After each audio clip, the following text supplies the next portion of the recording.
শেষ নিঃশ্বাস ত্যাগ করলেন পশ্চিমবঙ্গের সাবেক মুখ্যমন্ত্রী বুদ্ধদেব ভট্টাচার্য। কলকাতায় নিজ বাসভবনে জীবন অবসান বাম রাজনীতির উজ্জ্বল নক্ষত্রের। বাংলাদেশের মতো পরিস্থিতি হতে পারে ভারতেও। কংগ্রেস নেতা সালমান খুরশিদের মন্তব্য ঘিরে তোলপাড়, নৈরাজ্য তৈরির চেষ্টা বলছে বিজেপি। মুসলিম ও অভিবাসী বিরোধী দাঙ্গার কারণে শঙ্কা আর আতঙ্ক ব্রিটেনের মুসলিম কমিউনিটিতে। ধর্মীয় স্থাপনা, অভিবাসী কেন্দ্রগুলোতেও চলছে তাণ্ডব।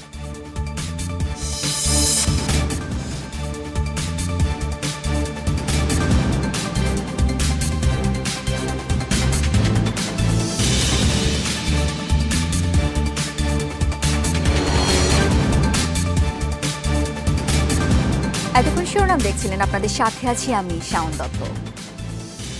মারা গেলেন পশ্চিমবঙ্গের সাবেক মুখ্যমন্ত্রী বুদ্ধদেব ভট্টাচার্য। বৃহস্পতিবার সকালে কলকাতায় নিজ বাড়িতে জীবন অবসান হয় তার ৮০ বছর বয়স হয়েছিল। এই বামপন্থী নেতার স্ত্রী ও এক সন্তান রয়েছে। তার ছেলে সুচেতন ভট্টাচার্য জানিয়েছেন, সকালে খাবার পর হঠাৎ অসুস্থ হয়ে পড়েন তিনি। শুরু হয় শ্বাসকষ্ট। হাসপাতালে নেওয়ার আগেই মৃত্যু হয়। দীর্ঘদিন সিপিএমের শীর্ষ নীতি নির্ধারক হিসেবে ছিলেন বুদ্ধদেব। জ্যোতি বসুর উত্তরসূরি হিসেবে ২০০০ থেকে ২০১১ সাল পর্যন্ত টানা ১১ বছর দায়িত্ব পালন করেন পশ্চিমবঙ্গের মুখ্যমন্ত্রী হিসেবে। ২০১১ সালে মমতা ব্যানার্জি তৃণমূল কংগ্রেসের কাছে হারার পর দীর্ঘ ৩৪ বছরের বাম শাসনের অবসান হয় রাজ্যটিতে। তার মৃত্যুতে গভীর শোক জানিয়েছেন পশ্চিমবঙ্গের রাজনীতিবিদরা। বৃহস্পতিবার সব সরকারি দপ্তরে পূর্ণ দিবস ছুটি ঘোষণা করেছেন মুখ্যমন্ত্রী মমতা ব্যানার্জি।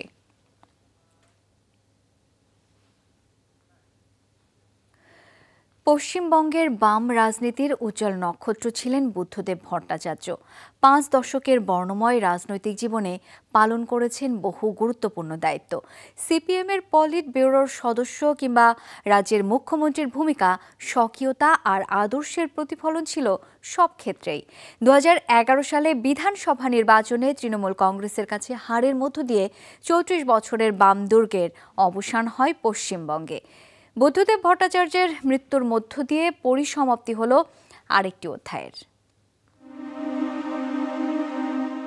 রাজনৈতিক ক্যারিয়ার বৈচিত্র্যপূর্ণ হলেও জীবনযাপন ছিল সাধাসিধে। দক্ষিণ কলকাতায় বালিগঞ্জের এই বাড়িতে ২ কামরার ফ্ল্যাটে কাটে বুদ্ধদেব ভট্টাচার্যের অনাড়ম্বরপূর্ণ জীবন। সাদা ধবধবে পাঞ্জাবি, গম্ভীর স্বর আর স্পষ্ট বাংলা উচ্চারণে নিজস্ব ছাপ ছিল তার আকর্ষণীয় ব্যক্তিত্বে। ১৯৪৪-এর ১ মার্চ জন্ম বুদ্ধদেবের। বেড়ে ওঠা পশ্চিমবঙ্গেই। রাজনীতিতে প্রবেশের আগে ছিলেন শিক্ষক।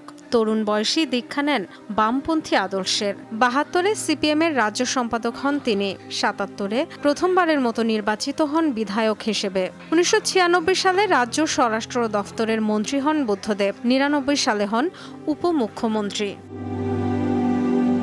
জ্যোতি বসুর উত্তরসূরি হিসেবে ২০০০ থেকে ২০১১ সাল পর্যন্ত টানা ১১ বছর দায়িত্ব পালন করেন পশ্চিমবঙ্গের মুখ্যমন্ত্রী হিসেবে। ২০১১ সালের বিধানসভা নির্বাচনে হেরে যান মমতা ব্যানার্জির তৃণমূল কংগ্রেসের কাছে। দীর্ঘ ৩৪ বছরের বাম শাসনের অবসান হয় রাজ্যটিতে। রাজনীতি থেকে ক্রমেই দূরে সরে যেতে থাকেন বুদ্ধদেব ভট্টাচার্য। দলীয় কর্মসূচিতে শেষবার তাকে দেখা গিয়েছিল ২০১৯ সালে। নাকে অক্সিজেনের নল লাগিয়ে যোগ দিয়েছিলেন ব্রিগেড জনসমাবেশে। এরপর অল্প কিছুদিন সক্রিয় ছিলেন রাজনীতিতে। সিপিএমের বর্ষিয়ান নেতা ও প্রাক্তন মুখ্যমন্ত্রীর প্রয়াণে শোকের ছায়া পশ্চিমবঙ্গের রাজনীতিতে। আমি যখন আসতাম, যতদিন তিনি ভালো ছিলেন, তিনি অনেক গল্প করতেন, অনেক কথা বলতেন, সেগুলো ব্যক্তিগত লেভেলে। তো তার সঙ্গে আমার কখনো রাজনৈতিক তিক্ততা তৈরি হয়নি। তার সঙ্গে যখন কথা হতো, অত্যন্ত স্পষ্ট, সুন্দর, সৌজন্যতা রক্ষা করেই কথা হতো। একটা সামাজিক বন্ধুত্ব আমাদের মধ্যে ছিল। কবি সুকান্ত ভট্টাচার্যের ভাইপো ছিলেন বুদ্ধদেব। নিজেরও পরিচিতি ছিল কবি ও সাহিত্যিক হিসেবে। চিকিৎসা বিজ্ঞানের সেবায় নিজের মরদেহ দান করে গিয়েছেন তিনি। Dorothy Tasrin, Jamuna news. বাংলাদেশের মতো পরিস্থিতি হতে পারে ভারতেও। কংগ্রেস নেতা সালমান খুরশিদের এই মন্তব্যকে ঘিরে তোলপাড় চলছে দেশটির রাজনীতিতে। ভারতের সাবেক এই পররাষ্ট্রমন্ত্রীর অভিযোগ, কাশ্মীর ও দিল্লিতে নির্যাতন নিপীড়নকে কেন্দ্র করে কেন্দ্রীয় সরকারের বিরুদ্ধে ক্ষুব্ধ সাধারণ মানুষ। ফলে যে কোনো সময় বাংলাদেশের মতো পরিস্থিতি হতে পারে। সালমান খুরশিদের এমন মন্তব্যের তীব্র প্রতিক্রিয়া জানিয়েছেন বিজেপির নেতারা। অভিযোগ, নৈরাজ্য সৃষ্টি করতে চায় কংগ্রেস। বাংলাদেশের রাজনৈতিক পট পরিবর্তন স্বাভাবিকভাবেই প্রভাব ফেলেছে প্রতিবেশী রাষ্ট্র ভারতেও। এই ইস্যুতে এবার উত্তেজনার পারদ চড়ল দেশটির রাজনীতিতে। সম্প্রতি এক অনুষ্ঠানে ভারতের সাবেক পররাষ্ট্রমন্ত্রী ও কংগ্রেস নেতা সালমান খুরশিদ সতর্কতা জানিয়ে বলেন, বাংলাদেশের মতো পরিস্থিতি হতে পারে ভারতেও। এ সময় কাশ্মীরে দমনপীড়ন এবং 2020 সালে দিল্লির শাহিনবাগে নাগরিকত্ব আইনের বিরোধী আন্দোলনে পুলিশি হামলার কথা উল্লেখ করেন তিনি। বলেন, সেই ক্ষোভের বহিঃপ্রকাশ হতে পারে কেন্দ্রীয় সরকারের বিরুদ্ধে। বাংলাদেশে যা ঘটেছে তা এখানেও ঘটতে পারে। কাশ্মীরের পরিস্থিতি খালি চোখে স্বাভাবিক মনে হতে পারে, কিন্তু আসলে কি তাই? সত্য হলো, এমন অনেক কিছুই রয়েছে যা খালি চোখে দেখা যায় না। দিল্লির শাহিনবাগেও তেমন হয়েছে। সেখানেও দমন পীড়ন চালানো হয় যেমনটি বাংলাদেশে চালানো হয়েছে। সালমান খুরশিদের বক্তব্যের সাথে একাত্মতা জানিয়েছেন দেশটির অনেক নেতাই। পিপলস ডেমোক্রেটিক পার্টির প্রধান মেহবুবা মুফতি সতর্ক করে বলেন, হাসিনার পতন থেকে শিক্ষা নেওয়া উচিত ভারতের রাজনীতিবিদদের। যখন মূল্যস্ফীতি, বেকারত্ব, অনিয়মের মতো সমস্যাগুলো বিশাল আকার ধারণ করে, তখন এ ধরনের পরিস্থিতি তৈরি হয়। দেশের পলিসি ও আইন জনগণের বিরুদ্ধে গেলে হাসিনার মতো পালিয়ে জীবন বাঁচাতে হবে। বাংলাদেশের চলমান পরিস্থিতি থেকে এই শিক্ষাটা আমাদের নেওয়া উচিত। অন্যদিকে পাল্টা সমালোচনা আর ক্ষোভ বিজেপি সহ কেন্দ্রের ক্ষমতাসীন নেতাদের। দেশকে নৈরাজ্যের দিকে ঠেলে দিতে চায় কংগ্রেস, এমন অভিযোগ তাদের। পরপর 3 বার হারার পর নিজেদের রাজনৈতিক স্বার্থে দেশকে নৈরাজ্যের দিকে ঠেলে দিতে চাইছে কংগ্রেস। নিজেদেরকে ক্ষমতায় বসাতে তারা যে কোনো কিছুই করতে পারে। দলের নেতাদের মানসিকতা কেমন তা বোঝা যায় এ ধরনের মন্তব্য দেখে। যে অনুষ্ঠানে সালমান খুরশিদ মন্তব্য করেছেন, সেখানে শশী থারুর থেকে শুরু করে অন্যান্য নেতারাও ছিলেন। তারাও এর সমর্থন করেন। তাহলে ভেবে দেখুন তাদের চিন্তাভাবনা কোন ধরনের। ভারতের সাম্প্রদায়িক দাঙ্গা হোক, নরেন্দ্র মোদীর উপর হামলা হোক, এটাই তারা চায় আসলে। রাহুল গান্ধী তো পার্লামেন্টেও এ ধরনের কথা বলেন। কংগ্রেস পার্টি কি তরফ সে সালমান খুরশিদ জি নে দিয়া है। ছাত্র জনতার অসহযোগ আন্দোলনের মুখে গেল 5 আগস্ট পদত্যাগ করে ভারতে পালিয়ে যান শেখ হাসিনা। ইফাতারা খন্দকার, যমুনা নিউজ। গরম গরম ভাত সকাল কিংবা রাত, এটা Jamuna. Jamuna rice cooker, simplified cooking. প্রকাশ্যে অস্বীকার করলেও হামাসের রাজনৈতিক শাখার প্রধান ইসমাইল হানিয়াকে হত্যার কথা যুক্তরাষ্ট্রের কাছে স্বীকার করেছে ইসরায়েল। মার্কিন গণমাধ্যম ওয়াল স্ট্রিট জার্নালে উঠে এসেছে এই তথ্য। হোয়াইট হাউসের একাধিক কর্মকর্তার বরাতে এই তথ্য প্রকাশ করেছে সংবাদ মাধ্যমটি। ওয়াল স্ট্রিট জার্নাল জানায়, হানিকে হত্যার ঘটনায় ইসরায়েলের ওপর বেশ ক্ষুব্ধ হয়েছে বাইডেন প্রশাসন। ওয়াশিংটনের শঙ্কা, এতে ভেস্তে যেতে পারে গাজায় যুদ্ধবিরতির আলোচনা। এছাড়া হামলার আগে তথ্য না দেওয়ার কারণে বেনিয়ামিন নেতানিয়াহুর উপর খেপেছে যুক্তরাষ্ট্র।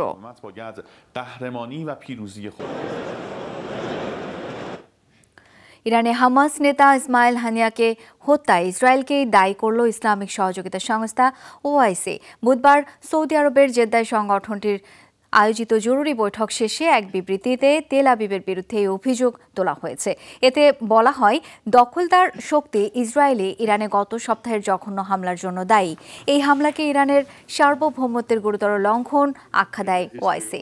মুসলিম দেশগুলোর সংগঠনের এই অভিযোগের প্রতিক্রিয়ায় এখনও কোনো জবাব দেয়নি ইসরায়েল। তবে শুরু থেকেই হানিয়াকে হত্যার দায় অস্বীকার করে আসছে দেশটি।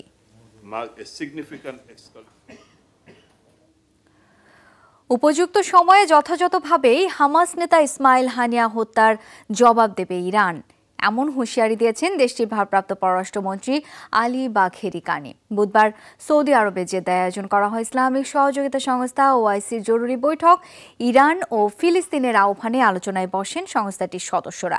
ইসরায়েলের বিরুদ্ধে তেহরানের প্রতিক্রিয়ায় ওআইসি সদস্যদের সমর্থন প্রত্যাশা করেন আলী বাঘেরি।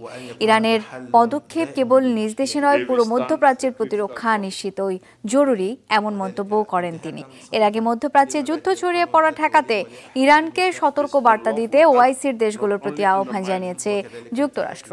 لسيادة جمهوريتنا إن هذه الجديد على ফিলিস্তিনি স্বাধীনতাকামী সংগঠন হামাসের নতুন প্রধান ইয়াহিয়া সিনওয়ার খুনি এমন আখ্যা দিলেন ইসরায়েলি সেনাপ্রধান। বুধবার এক বিবৃতিতে সিনওয়ারকে খুঁজে বের করে হামলার হুঁশিয়ারিও দেন। ইয়াহিয়া সিনওয়ার নতুন একটি খেতাব পেয়েছেন। হামাসের রাজনৈতিক শাখার প্রধান তিনি। রাজনীতিবিদের তকমা তার আসল পরিচয় মুছে দেবে না। তিনি একজন খুনি। ৭ অক্টোবর যা হয়েছে তার সম্পূর্ণ পরিকল্পনা ও বাস্তবায়নের জন্য দায়ী তিনি। টাইটেল পরিবর্তনে তার বিষয়ে আমাদের অবস্থান বদলাবে না। খুঁজে বের করে হামলা চালানো হবে। আবারও আলোচনা ইসরায়েলের কারাগারে বন্দী ফিলিস্তিনিদের উপর যৌন নির্যাতন ইস্যু। এই বিষয়ক নতুন একটি ভিডিও ফুটেজ প্রকাশ করেছে তেল আবিবের গণমাধ্যম চ্যানেল 12। ফিলিস্তিনি কয়েদিদের উপর ইসরায়েলি সেনাদের যৌন নির্যাতনের দৃশ্য ধরা পড়ে সেখানে। ফুটেজে দেখানো হয় বন্দীরা হামাস সদস্য বলে জানায় চ্যানেল 12। দেখা যায় হাত বাঁধা কয়েদিদের আড়ালে নিয়ে চালানো হয় নির্যাতন। এই ঘটনায় 5 জনকে আটক করা হয়েছে বলে জানিয়েছে তেল আবিব। দেশটির মানবাধিকার গোষ্ঠী বি সালমের নতুন এক প্রতিবেদন বলছে, গাজায় আগ্রাসনের শুরু থেকেই ইসরায়েলের কারাগারে পদ্ধতিগত নির্যাতনের শিকার ফিলিস্তিনিরা। তবে এই অভিযোগ অস্বীকার করেছে নেতানিয়াহু প্রশাসন। দাবি, আইন মেনেই কাজ করে সেনারা।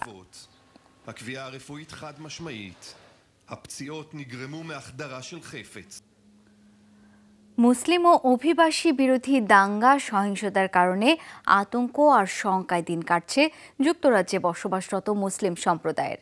প্রাণ ভয়ে ঘর থেকে বের হওয়া বাদ দিয়েছেন অনেকে। সাম্প্রদায়িক সম্প্রীতির জন্য সুপরিচিত শহরগুলোর ধর্মীয় স্থাপনা, অভিবাসী কেন্দ্রগুলোতেও চলছে তাণ্ডব। মুসলিমদের অভিযোগ, উগ্রপন্থীরা উস্কানি দিয়ে তৈরি করেছে এমন পরিস্থিতি। শিগগিরই যুক্তরাজ্যে আবারও শান্তিপূর্ণ সহাবস্থান নিশ্চিত হবে আশা তাদের।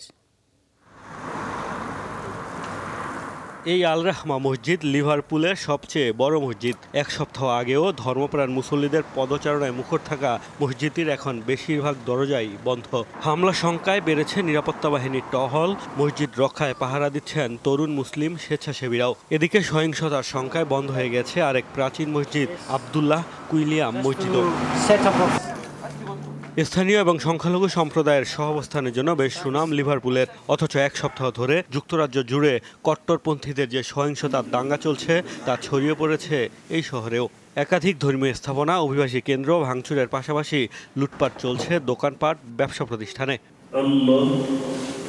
ভয় আর আতঙ্কে দিন কাটছে অভিবাসী মুসলিম সহ সংখ্যালঘু নাগরিকদের। এমন পরিস্থিতিতে ঘর থেকে বের হচ্ছেন না অনেকে।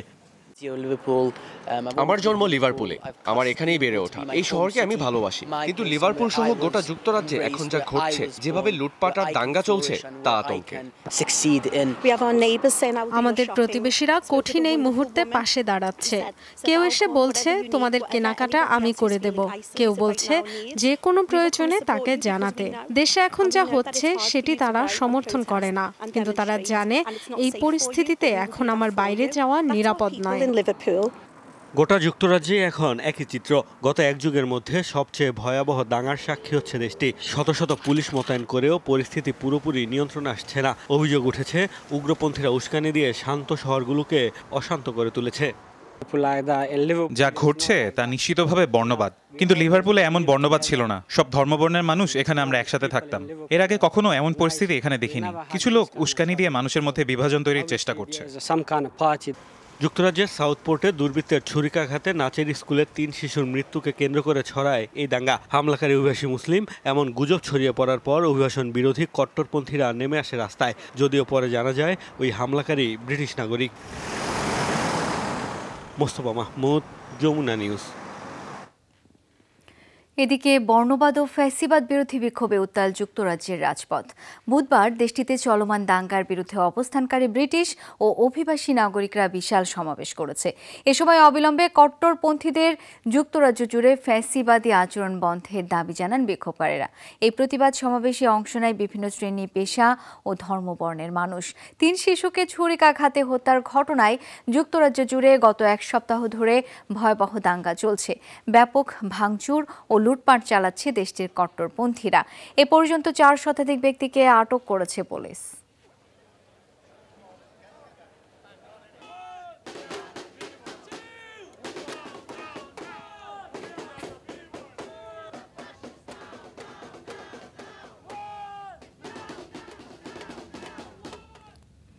টানা দ্বিতীয় দিনের মতো রাশিয়ার কোরস্কে হামলা চালিয়েছে ইউক্রেন।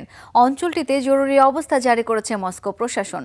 বুধবার সুজা শহরে রাশিয়ার গুরুত্বপূর্ণ গ্যাস ক্ষেত্রের নিয়ন্ত্রণ নেওয়ার দাবি করেছে কিয়েভ। জেলেনস্কি প্রশাসনের দাবি 1000 ইউক্রেনীয় সেনা প্রবেশ করেছে অঞ্চলটিতে। 11টি ট্যাঙ্ক ও 20টির বেশি সাঁজোয়া যান নিয়ে অবস্থান নিয়েছে তারা। সীমান্ত এলাকা থেকে কয়েক হাজার মানুষকে নিরাপদে সরিয়ে নিয়েছে রাশিয়া। কিয়েভের আচরণকে বড় ধরনের উস্কানি বলে অভিযোগ করেছেন রুশ প্রেসিডেন্ট ভ্লাদিমির পুতিন। ইউক্রেনের বিরুদ্ধে আবাসিক এলাকায় এলোপাতাড়ি গুলির অভিযোগ করেন তিনি। সুজা থেকে 70 কিলোমিটার দূরে বিদ্যুৎ কেন্দ্র ঘিরে নিরাপত্তা জোরদারের কথা জানিয়েছে রুশ ন্যাশনাল গার্ড।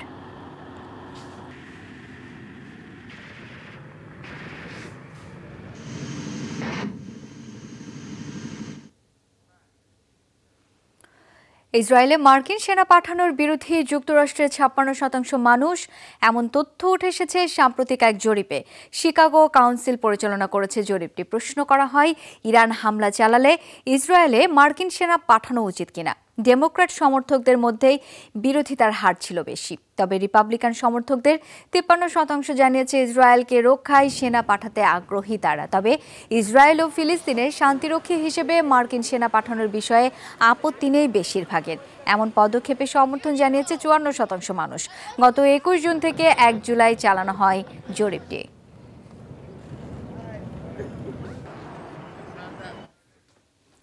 দর্শক, যমুনা ডেস্ক এ পর্যন্তই। এতক্ষণ সাথে থাকার জন্য ধন্যবাদ সবাইকে।